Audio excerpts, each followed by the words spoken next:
জাহান্নাম ইসলামের মতে আখিরাতের সেই ভয়াবহ স্থান যেখানে পাপী ও অবাধ্য মানুষের শাস্তি হবে।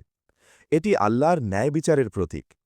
মানুষ দুনিয়ায় যে অন্যায়, অত্যাচার, অবিশ্বাস ও পাপ করে তার উপযুক্ত শাস্তি আখিরাতে জাহান্নামে দেওয়া হবে।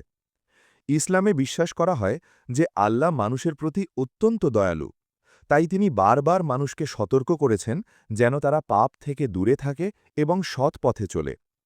পবিত্র কুরআনে জাহান্নামের ভয়াবহতার বিভিন্ন বর্ণনা রয়েছে। সেখানে আগুন অত্যন্ত প্রখর এবং শাস্তি খুব কঠিন। যারা আল্লাহকে অস্বীকার করেছে, অন্যায় করেছে বা মানুষের অধিকার নষ্ট করেছে, তারা সেখানে শাস্তি ভোগ করবে। এই শাস্তি মানুষের কাজের ফল হিসেবেই হবে। জাহান্নামের বিপরীত হল জান্নাহ, যা নেককার মানুষের জন্য শান্তি ও সুখের চিরস্থায়ী আবাস। আর জাহান্নাম হল জাহান্নাম, যেখানে পাপীদের শাস্তি দেওয়া হবে। জাহান্নামের ধারণা মানুষের জন্য একটি সতর্ক বার্তা। এটি মানুষকে মনে করিয়ে দেয় যে পৃথিবীর জীবন ক্ষণস্থায়ী এবং প্রতিটি কাজের জন্য একদিন জবাবদিহি করতে হবে। তাই ইসলাম মানুষকে সত্যবাদিতা, ন্যায়বিচার, দয়া ও সৎকর্মের পথে চলতে উৎসাহ দেয়, যাতে তারা আখিরাতে সফল হতে পারে এবং জাহান্নামের শাস্তি থেকে মুক্তি পায়।